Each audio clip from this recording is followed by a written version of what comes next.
यानंतर प्रथम पंचम विभाग यावर आता आपण चर्चा करणार आहोत। हा जो विभाग असणार आहे हा आपल्याला 17 मार्कांसाठी विचारला जाणार आहे। यामध्ये पहिला जो प्रश्न असणार आहे तो असणार आहे तालिका पूर्ती कुरुत। तालिका पूर्ती कुरुत हा प्रश्न आपल्याला एकूण 8 मार्कांसाठी परीक्षेमध्ये विचारला जाणार आहे। आता यामध्ये काय आहे तर आपल्याला 4 विभाग दिलेले आहेत। पहिला जो विभाग आहे नाम तालिका, दूसरा सर्वनाम तालिका, तिसरा क्रियापद तालिका आणि चौथा धातु साधित तालिका। यामध्ये नाम तालिका या एकूण तुम्हाला 6 रिकाम्या जागा दिलेल्या असतील। यापैकी कोणत्याही तुम्हाला 4 रिकाम्या जागा सोडवायच्या आहेत, ज्या की 2 मार्कांना तुम्हाला विचारलेल्या असतील।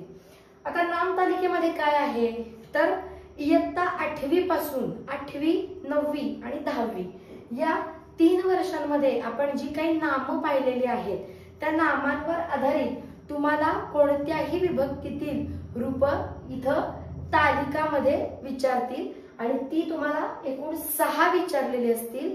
त्यापैकी तुम्हाला 4 योग्य लिहायचे, त्यासाठी तुम्हाला 2 मार्क इथे मिळणार आहेत। अशाच पद्धतीने सर्वनाम तालिका ही सुद्धा 6 पैकी तुम्हाला 4 सोडवायचे आहेत। ही सुद्धा 2 मार्कांनाच आपल्याला मिळणार आहेत। सर्वनामांमध्ये 8वी 9वी आणि 10वी जी काही आपली सर्वनाम आहेत, तद असेल, यद असेल, किम असेल, एतद असेल, अस्मद, युष्मद, इदम सर्वनाम, भवान भवत सर्वनाम, ही जी काही आपली सर्वनाम आहेत या सर्व नाम तालिकांमध्ये आपल्याला 6 पैकी 4 2 मार्कांना। क्रियापद तालिकांमध्ये सुद्धा आपल्याला हाच फॉर्मॅट आहे। 6 पैकी 4 क्रियापद आपल्याला अचूक लिहायचे आहेत, ती सुद्धा आपल्याला 2 मार्कांना। आता क्रियापदांमध्ये कसं असेल तर प्रथम पुरुष, मध्यम पुरुष आणि उत्तम पुरुष असे 3 तुम्हाला पुरुष विचारलेले असतील। पुढे तुम्हाला वेगवेगळे लकार दिलेले असतील। तुमचं पेपर लिहित असताना एक असं ऑब्झर्वेशन पाहिजे की लकार कोणता दिलाय आणि पुरुष कुठला दिलाय, त्या पद्धतीनं तुम्हाला तालिकापूर्ती योग्य प्रकारे लिहिता आली पाहिजे। नाहीतर काय होतं, मुलांना वाटतं की आपण एकाच लकारातली सगळी क्रियापद लिहितोय आणि तिथं मुलं चुकतात।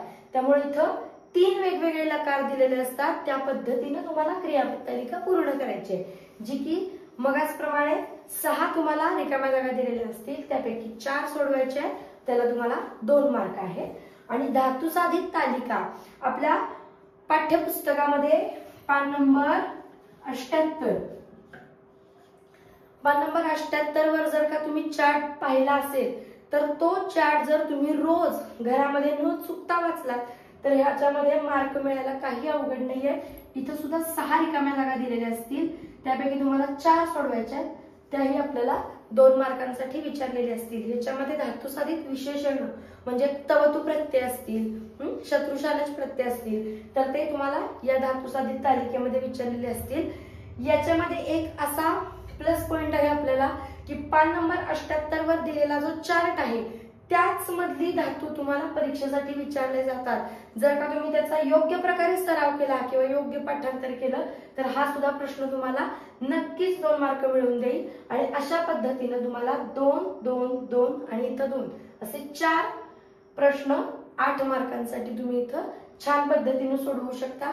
मुलांनो, यासाठी आपल्याला इयत्ता 8वी 9वी आणि 10वी या 3ही पाठ्यपुस्तकांमध्ये आपल्याला जे काही नाम सर्वनाम दिलेले आहेत किंवा क्रियापद तालिका लिहित असताना जे काही आपले लकार आहेत, लट लकार, लंग लकार, लोट लकार, विधिलिंग लकार असतील किंवा जर आपण लूट लकार असेल, ह्याचा जर काही योग्य छान अभ्यास केला असेल तर तुम्हाला हा प्रश्न अतिशय सोपा जाईल। यासाठी टीप अशी आहे की तुम्ही क्रियापद तालिकांसाठी जर अभ्यास करणार असाल तर तुमचा जो काही अभ्यासाची बसायची जागा आहे तर तिथे तुम्ही एका चार्टवर सगळे लकारांचे प्रत्यय तुम्ही छान एका कागदावर प्रेझेंट करून तुम्ही रोज तो अभ्यासासाठी कागद वापरू शकता, जेणेकरून तुमचे प्रत्यय सुद्धा आता राहिलेल्या काही दिवसांमध्ये पाठ होतील। आणि ह्याच्यामध्ये सुद्धा 78 पान नंबरवरचा जर का तुम्ही छान अभ्यास केला तर धातु साधित तालिका सुद्धा तुम्ही योग्य प्रकारे सोडवू शकाल।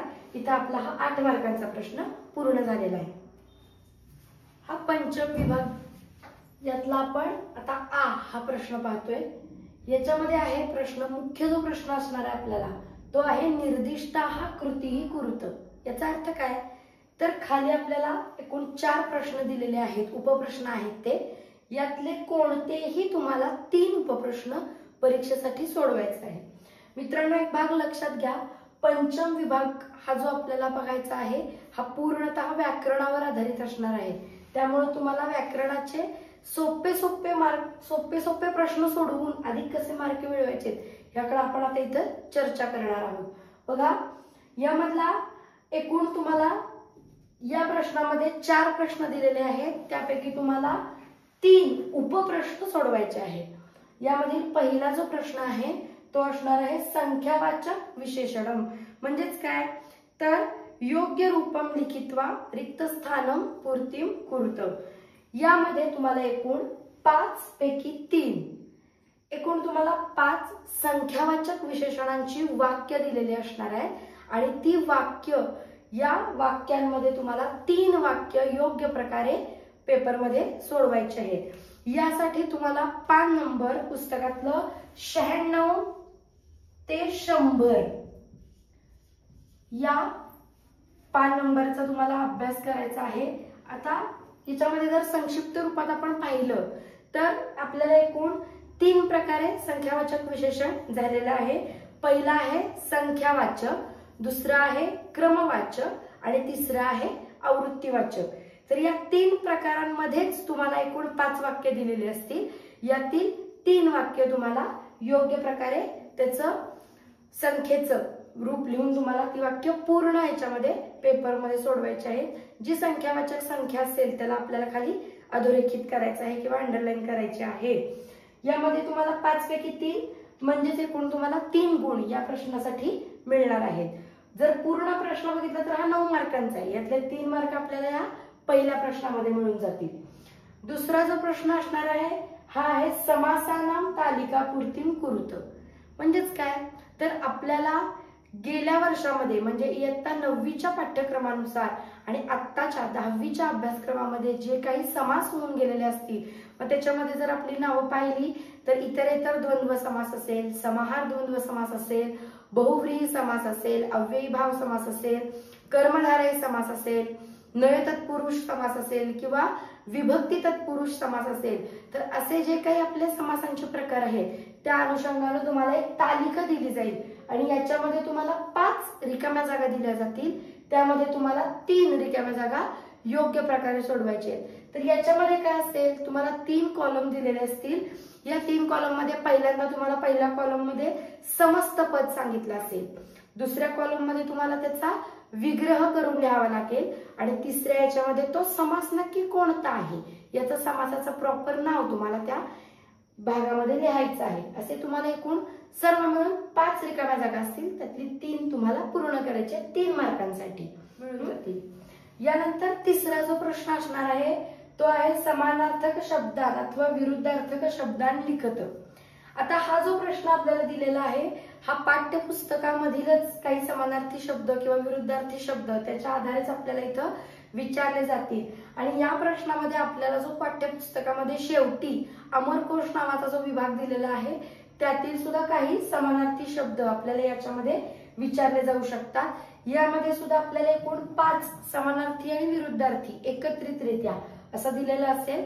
त्यामधील तुम्हाला कोणतेही 3 प्रश्नांची योग्य उत्तरं लिहायची आहेत आणि यामध्ये सुद्धा तुम्हाला 3 मार्क मिळणार आहेत. यानंतर चौथा जो प्रश्न असणार आहे तो आहे सूचनानुसारम कृतीही कुरुत. हा सुद्धा भाग आपल्याला 5 पैकी कोणत्याही 3 प्रकारच्या सूचना आपल्याला याच्यामध्ये सोडवायच्या आहेत. आता याच्यामध्ये आपण सविस्तर अभ्यास करणार आहोत. या सूचना कोणकोणत्या असणार आहेत तर त्याचा आधी आपण अभ्यास करूया. यामध्ये तुम्हाला वाच्य परिवर्तनम कुरुत, त्यानंतर पूर्वकालवाचक अव्यय म्हणजे स्वांत्य किंवा लेबंत निष्कासयत, त्यानंतर त्वम ऐवजी भवान किंवा आपण एखादं वाक्य दिलं असेल आपल्याला तर ते वाक्य एकवचने परिवर्तयत अथवा बहुवचने परिवर्तयत आणि त्याच्यानंतर निजंताव्यय निष्कासयत हे जे काही किंवा निजंताव्यय कुरुत हे जे काही प्रश्न असणार आहेत अशा प्रकारचे किंवा लकार परिचय कुरुत आपण म्हणू शकतो. तर हे सगळे प्रश्न आपल्याला या सूचनानुसार कृती कुरुत मध्ये सोडवायचे। एकूण 5 प्रश्न असतील, त्यापैकी कोणतेही 3 सोडवायचे 3 मार्कांसाठी। आता यामध्ये तुम्हाला जर का मार्क पूर्ण मिळवायचे असतील तर एक आपल्याला भाग लक्षात घेतला पाहिजे। आपल्याला जे काही गद्य उतारे असतील किंवा गद्य विभाग जे असतील आपल्या किंवा पद्य पण आपण घेऊ शकतो याच्यामध्ये, पहिल्या धड्यापासून आपला जो काही प्रतिपदम संस्कृतम हा शेवटचा लेसन आहे इथपर्यंत प्रत्येक धड्याखाली आपल्याला जे काही सूचनेनुसार बदल करा किंवा सूचनेनुसार कृती कुरुत हे जे प्रश्न पुस्तकामध्ये दिलेले आहेत त्या जर का प्रश्नांचा तुम्ही योग्य छान सराव केला तर तुम्हाला याच्यामध्ये देखील 3 पैकी 3 मार्क मिळणे अवघड जाणार नाही। हा सुद्धा भाग तुम्ही सहजरित्या पूर्ण करू शकता। याचा अभ्यास, याचा सराव मात्र तुम्हाला व्यवस्थित आणि आपण काय म्हणू शकतो रोजच्या रोज तुम्ही जर काही वाक्य तुमच्या वाचनामध्ये आणली तर याचा सुद्धा तुम्हाला नक्कीच लाभ होणार आहे। अशा प्रकारे आपला इथं पंचम विभाग एकूण जर बघितला तर आपला 17 मार्कांसाठी पूर्ण होतो। मगाशी आपण तालिकापुरती बघितली ती 8 मार्कांची आणि ही 9 मार्कांची। अशा प्रकारे इथं 17 मार्क आपले 5व्या विभागामध्ये आपल्याला मिळून जातील।